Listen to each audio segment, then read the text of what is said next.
Well, they were in Boston. They came do you know? They were in a quartet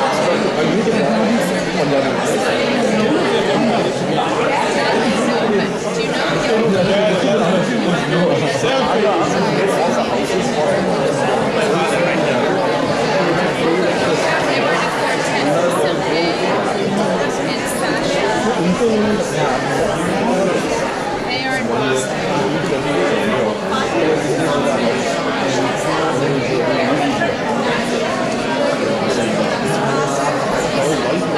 It's hot and cold everywhere.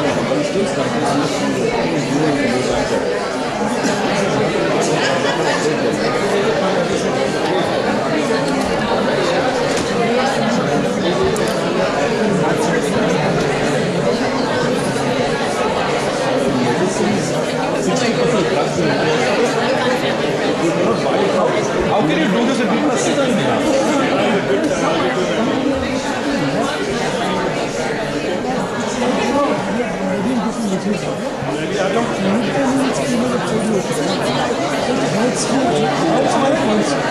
Good, guys, we're going to get started now. Let's settle down. Let's get started.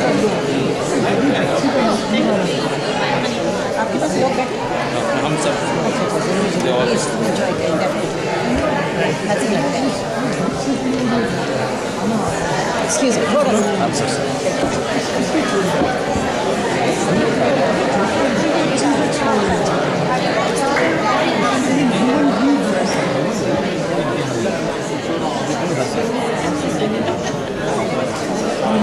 दो चीज़ technological systems,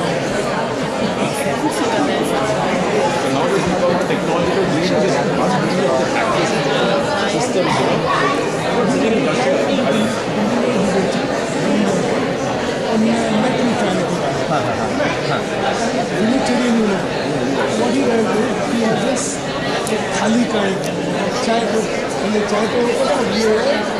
थाली पे चर्चा तो वहाँ पे everybody was giving वहाँ पे सारे आए हुए थे उनके एयरटेल वाले थे गूगल वाले हर एक अपना क्या डिस्कस कर रहे हैं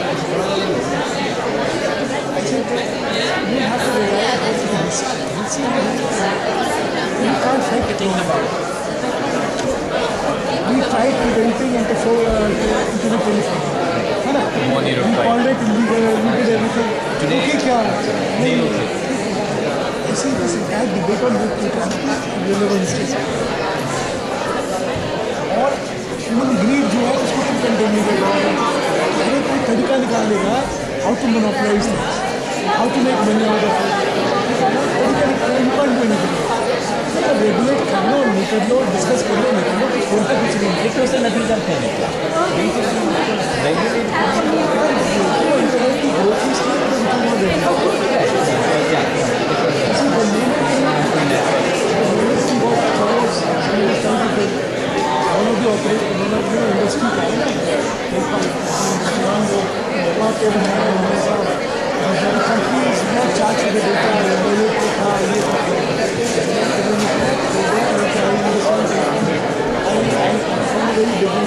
आज तक कभी भी टेलीकॉम का पैसे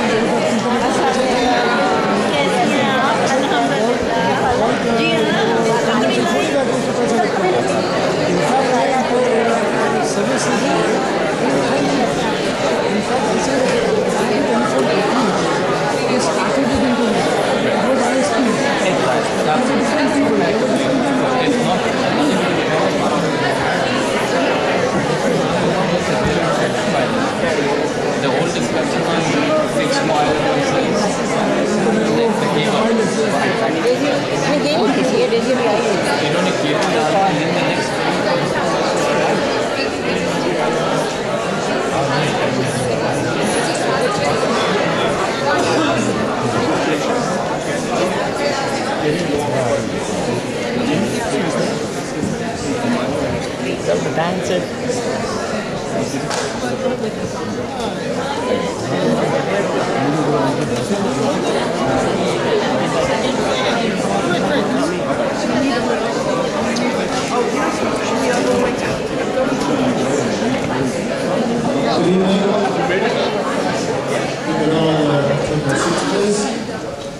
I'd like to welcome all of you to the Brotherhood Synagogue for our program this evening.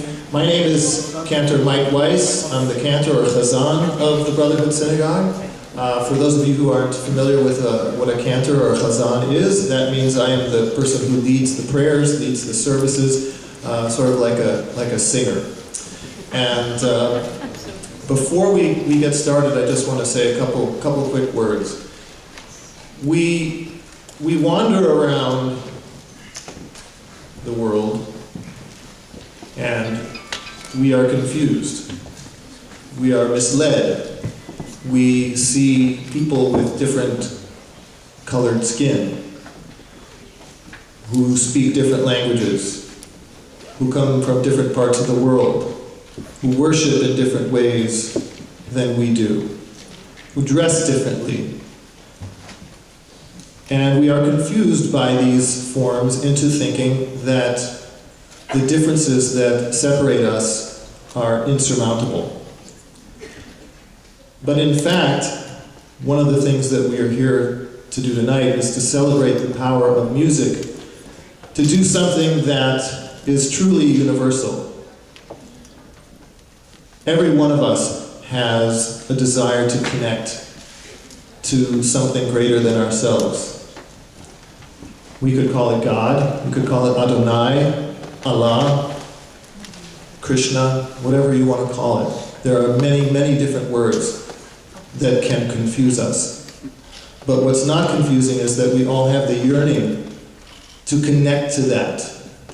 And tonight we're going to hear different kinds of music that are just different ways of expressing the same yearning.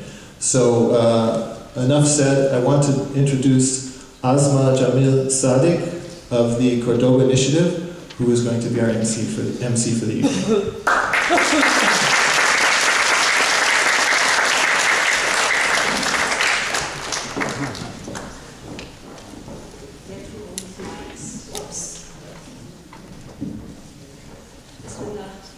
Shalom, salam, greetings of peace, and welcome to this beautiful synagogue and event being held at the Brotherhood Synagogue. It feels like a brotherhood, or should I say a sisterhood, and we are all here with our hearts to experience what we call the spiritual alchemy of music. I would really want to thank Michael Weiss, Rabbi Dan, and the board members of both the Brotherhood Synagogue in Cordoba, all the staff, the team of volunteers, and yourselves for making yourself present here for this experience. So what do we mean by the spiritual alchemy of music? Well, we consider ourselves spiritual beings, and are we spirits having the human experience or humans having the spiritual experience? That debate goes on. Alchemy, as we know, is change. It's how copper turns to gold. So there's an alchemy, an evolution of our being, and there's a spiritual alchemy. And that is why music, which is the first sound, it's almost primal, or whether you say it's the Big Bang and it was sound, or you say kun fayakun, be and it is. That is the Islamic understanding. God says be and it is. And that's what all of us are yearning for, to be so close that we can be part of the be. You know, and that's how it was explained to me by Munshi Raziyuddin, who's the father of Farid, Ayaz, and Abu Mohammed. In fact, all the children who are here today, and grandchildren who will be presenting to us. So this spiritual journey is something that is ongoing and part of every faith tradition. It is part of individual longing. Music is transformational to the individual as well as to communities, because it gives you your sense of identity. I love Qawwali, I grew up with it. The cantor's sound is so beautiful. When I heard Basia sing the other day at the Rimamu, I was like in a space I get to when I listen to Qawwali. So I felt, very moved by the spiritual essence, because the essence is the same. We get caught in the outer. We need the outer for protection. At some point, there's ritual, but we can't get stuck with the ritual, because there's a purpose to the ritual.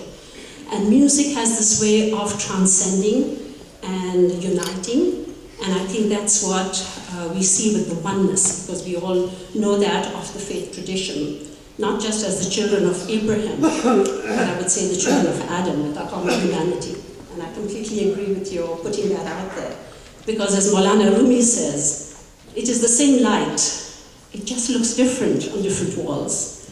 So there's unity and multiplicity, and here we are to celebrate the multiplicity of that unity.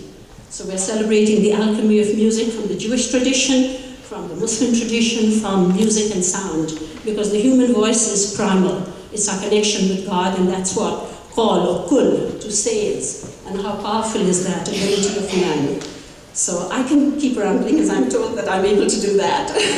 But I'm really delighted that we're going to have this event, and we will have Imam Faisal of the Rove. He is the founder and chairman of the Cordoba Initiative, which is a multi-faith, multinational organization to increase understanding of Islam and the West and Islam, this divide that we have, and also helping this growing Muslim community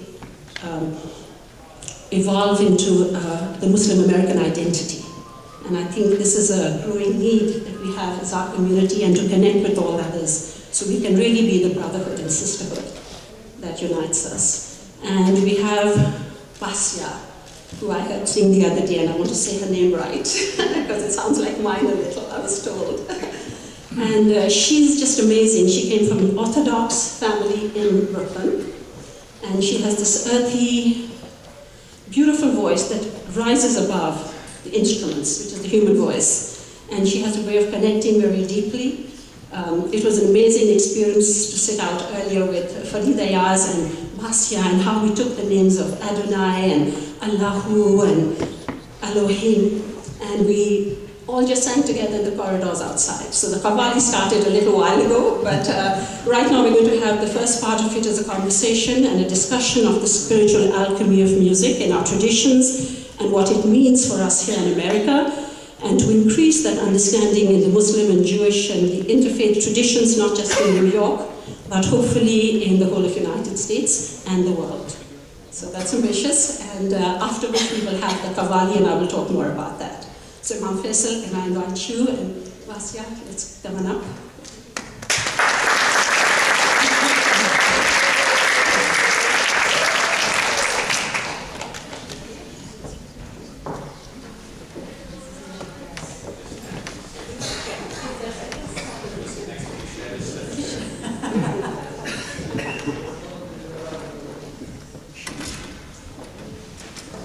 Good evening, everyone. Good evening. Shalom alaikum. Assalamu alaikum. Peace be upon you all.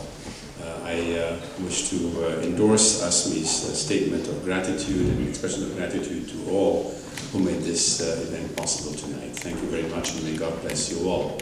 I believe we're supposed to have a conversation with you and I, Basya. Is there anybody asking questions, or we're just going to... Well, as you wish. I mean, I'm here, you lead the conversation.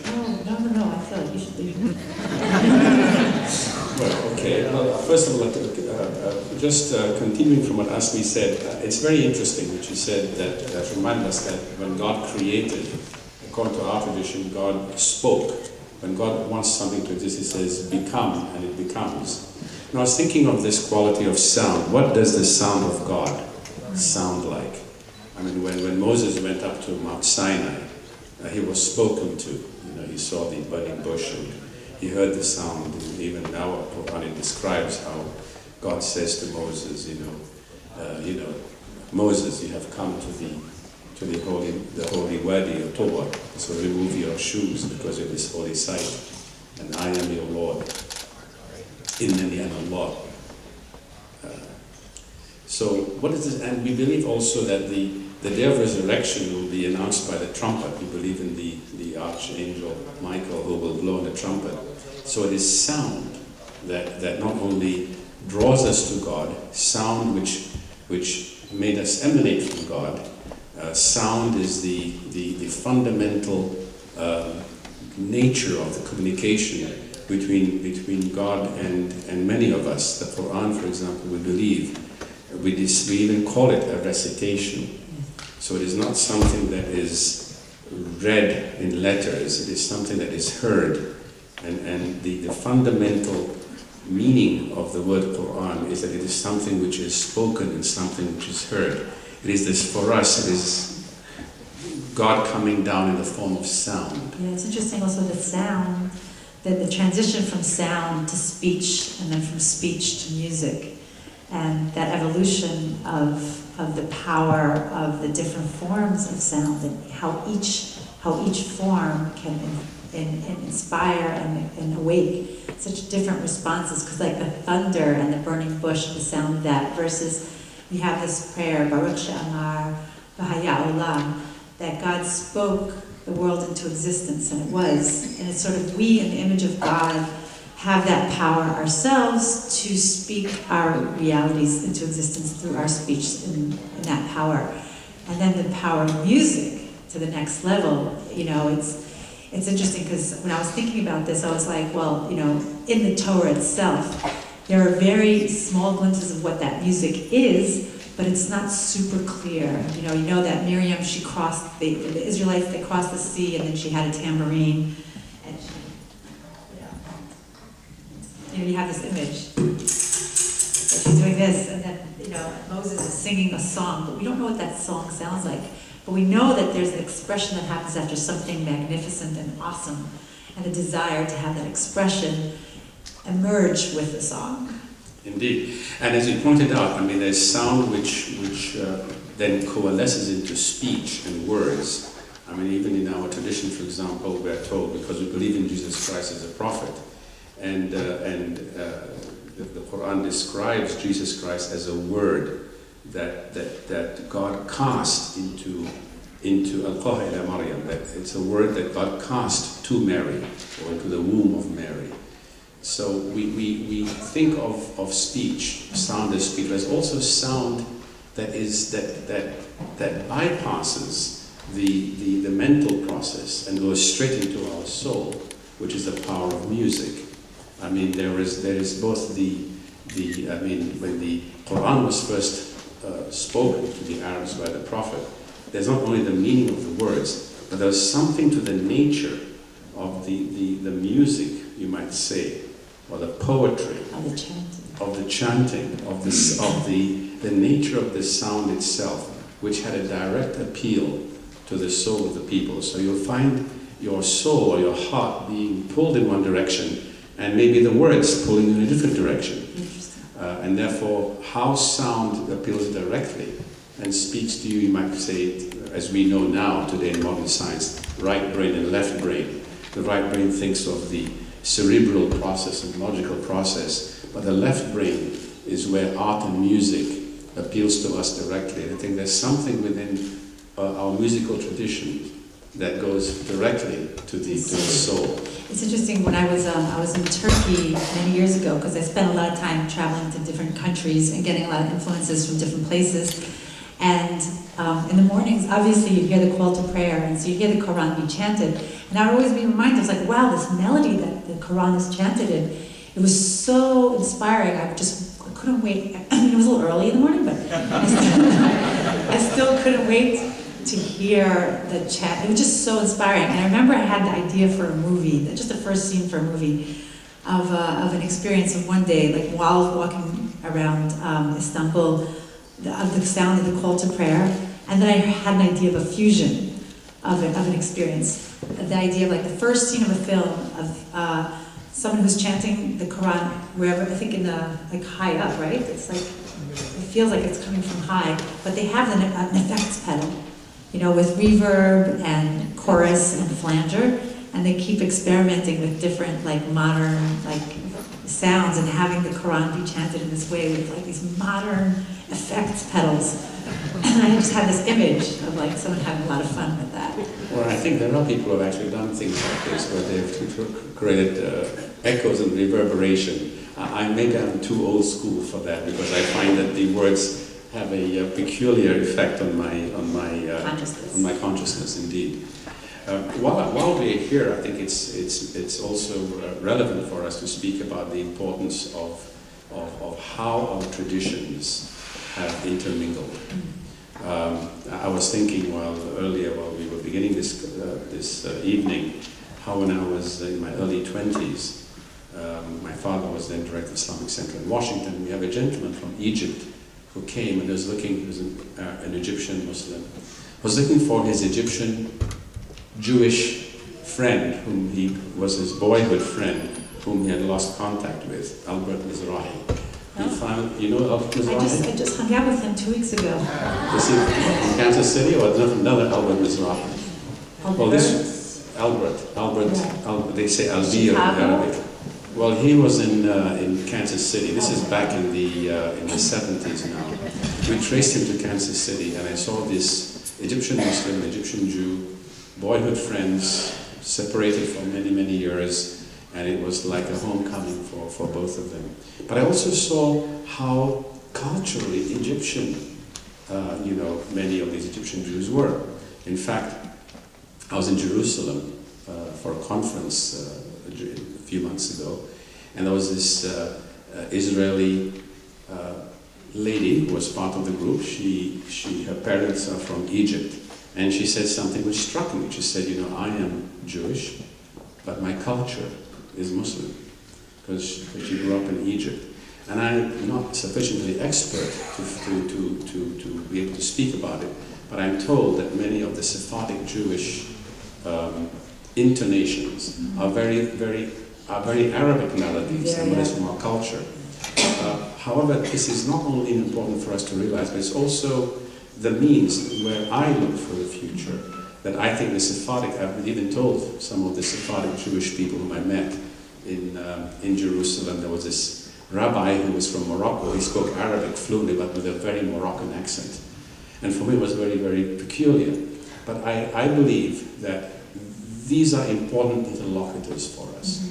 So I believe the Sephardic Jewish community can be an interlocutor between the Arabs and the Muslims, particularly the Arab Muslims, and the Jewish community in many ways. So we are all interlocutors, intermediaries in especially people who are inspired by other, are drawn or see something similar from within themselves in the other, right, and in parts of the other. And I think what's interesting is what you're touching on is basically that the history of Judaism, especially in the last 2,000 years, is a culture of diaspora moving, moving from Babylonia and integrating that culture, and then moving to like Yemen and Spain and integrating those aspects of culture, and Morocco and integrating that, and then going to Germany and integrating that, and now in America and integrating that. That's the program that I'm going to do, the few songs that I'm going to do is going to look at how these cultures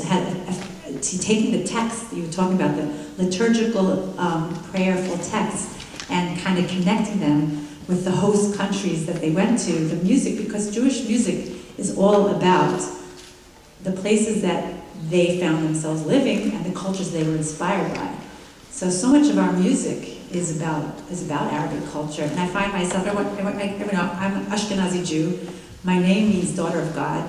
I got kicked out of a yeshiva in Israel, and I ended up in Egypt, dressing, that was the beginning of my journey. And then I'm drawn to the oud, so I'm like an Ashkenazi Jewish girl playing an oud, but the oud is really like something that speaks to me very from the inside, from the heart, from the soul. I hear Arabic music, I'm drawn to I just feel it in my soul. So I feel very much about the connection of the music that I feel inside, and also the texts that I grew up with that I also have a relationship with, and the praise poetry and just the wonder and awesomeness and radical amazement that we can all experience in our daily lives. But I like the idea of interlocutor. Is that the word yours? Yeah, and I think we're all interlocutors in various ways, and I think to become more conscious of this and to discharge the role, to realize that, I've been telling, let's say, the American Muslim community, like the American Jewish community was the major interlocutor between America and Israel and the Jewish community worldwide. We, the American Muslim community, also have to step up to the role of being interlocutors, not only between America and the Muslim Ummah worldwide, but also between communities that we are interlocutors with. And that's an important role, I think, that we as American communities realize, and I have learned very much from my Jewish friends and my rabbi friends who reminded me, who taught me that many of the things that I thought were uniquely Muslim were actually sociological. When I remember 30 years ago, I remember my friend Rabbi Leonard Schoolman, when I told him that we are so balkanized here, we have the Pakistani mosques and we have the Bangladeshi mosques and the Turkish mosques. He says, Faisal, we were like that 70 years ago. We used to have the Hungarian synagogues, the German synagogues, the Polish synagogues. And if a German boy wanted to marry a Polish Jewish girl, it was worse than an interfaith marriage. And I said, my God, the same thing is happening in our community. So I realized that many of the things that I thought were unique to my religious community, my faith community, were actually part of the sociological phenomenon of religions as they emigrate from country to country. So there are many ways in which we have learned from each other, we have taken from each other. And as we really probe and study the history of our traditions, of our religious traditions, not only in terms of music and culture, but even in terms of law, in terms of jurisprudence, in terms of even aspects of theology and beliefs, you'll find really how much our faith traditions overlap with each other. I'd say amen, amen. 100% I think, and this is clearly, like, everybody who's drawn to something like this is an interlocutor. Anybody who comes and wants to be a part of something like this is, and we're all, I think, listening, hearing the sounds and hearing the music and creating an environment where all this can happen. So thank you very much for your hospitality, for opening the space.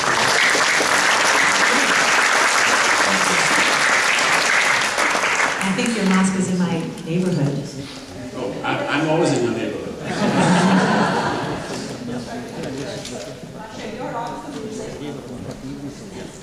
Yeah, one large step for the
That was called Pashmina. And now we're about to do a song called Karibah. And it's in Aramaic, and basically, I'm going to do a teeny little journey through some of the different diasporas. So the Babylonian diaspora, that was pre-Second Temple. There was the language of Aramaic that's inspired by the Babylonian culture. And so this language, this song, is talking about the glories of God, but in Aramaic.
land we're going to is Spain. And actually, Cordoba gets its name from the beautiful period in time called the Golden Age of Spain.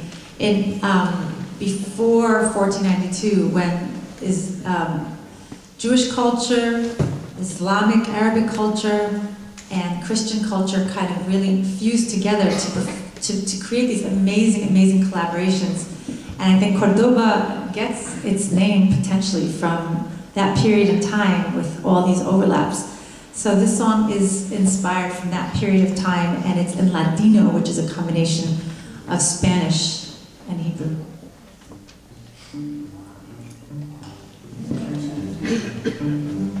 And it means in the beginning. It's the story of Joseph.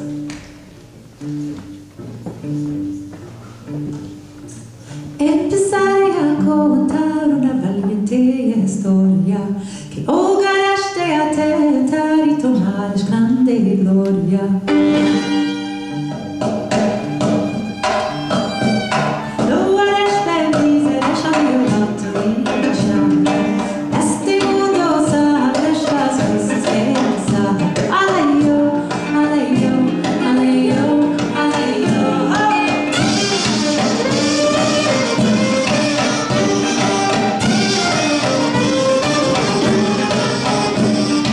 Rosas y pues verdad, dos en bien,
way to Eastern Europe, to Germany and Austria, and the language there was German.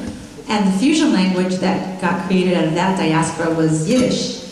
So this song is a prayer talking about asking after the Sabbath ends and the sun sets and we're entering into the week. We're asking Master of the Universe, Ribono Shalom, please, please, please give us health, give us wealth, give us goodwill and good body and good spirit for the following week.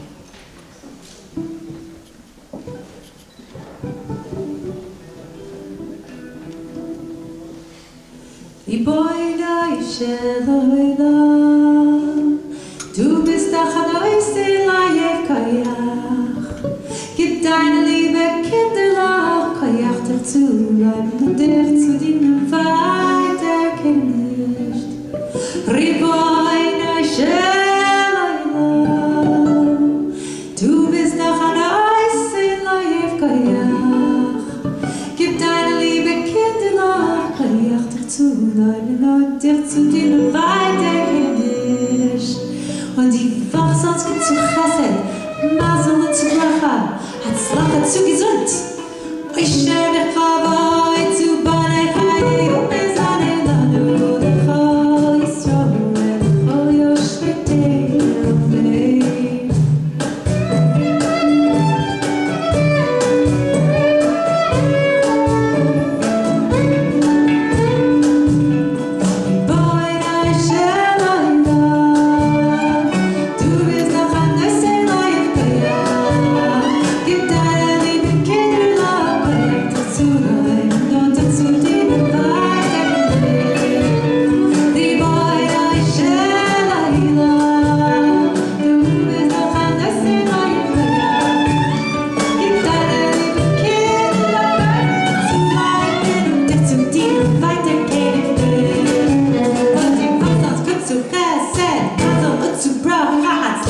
Gesund.